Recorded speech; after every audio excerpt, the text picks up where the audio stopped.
देखो समग्र भारत वर्ष आज बीजेपी नूतन सदस्यता ग्रहण कर गतकाली माननीय यशस्वी प्रधानमंत्री नरेंद्र मोदी प्रथम मेंबर हेले।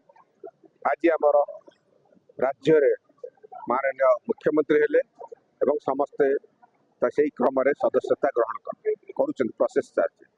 कारण भारतीय जनता पार्टी एक दल जी थर सदस्य है आजीवन सदस्य कनसेप्ट ना तेणु 6 वर्ष सदस्यता 19 मसीह 2019 मसीह सदस्यता अभियान चली 2024 सदस्यता अभियान चली जद्वारा आम ठीक लोक जी दलर नीति आदर्श राष्ट्रवादी तत्व विश्वास करे से भाया व्यक्ति से भाया लोक आम सदस्यता ग्रहण नबू एवं आशा करुचु समग्र पृथ्वीर सर्वबृहत राजनैतिक दल एवं ओडिशार विस्फोरक भाव सदस्यता बढ़ी चलो। जाजपुर बहुत मात्रा सदस्यता बढ़ी चलो। से आज मंगलपुर और दशरथपुर दुईटा मंडलर ये जो सदस्यता अभियान बैठक है तो समस्त उत्साहित जे बहुत मात्रा बीजेडी और अन्य सरकार को मान अन्य दल व्यक्ति को भांगिकी भारतीय जनता पार्टी फिल्टर करके ठीक व्यक्ति को नेबे जे कि आम नीति आदर्श अनुप्राणित है।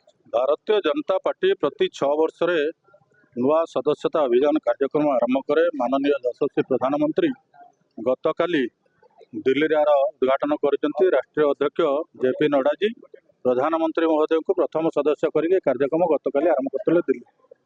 आज आम राज्यर सभापति मुख्यमंत्री की मान्यवर मुख्यमंत्री के सदस्य अंतर्भुक्त करी ये कार्यक्रम ओडिशा आरंभ कर क्रम आज आम प्रिय सांसद डॉक्टर रवींद्र बेहरा उपस्थित और जिलार समस्त पदाधिकारी उपस्थित आम आज ये सदस्यता अभियान कार्यक्रम आरंभ करूँ।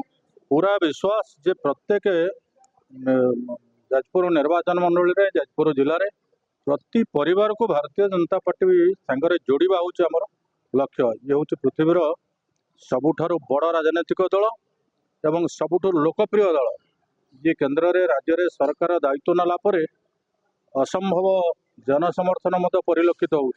तेणु से लोक भारतीय जनता पार्टी सांगरे जोड़ी राष्ट्र को सशक्त करवा देश को सशक्त करवा ओडिशा को आगु को बढ़ावा एवं मोदीजी संकल्प विकसित भारत गठन में ओडिशा एवं जाजपुर को जोड़ी अन्याय दुर्नीति भ्रष्टाचार मूलोत्पन्न करवा हूँ मूल से कार्यक्रम आज आरंभ हो। आम जाजपुर विधानसभा निर्वाचन मंडल में आम पाखापाखि 1 लाख माँ भौणी छात्र युवक श्रमिक सब वर्गर सब श्रेणी लोक को लेकिन आम भारतीय जनता पार्टी की आगू को सशक्त करने की चेष्टा।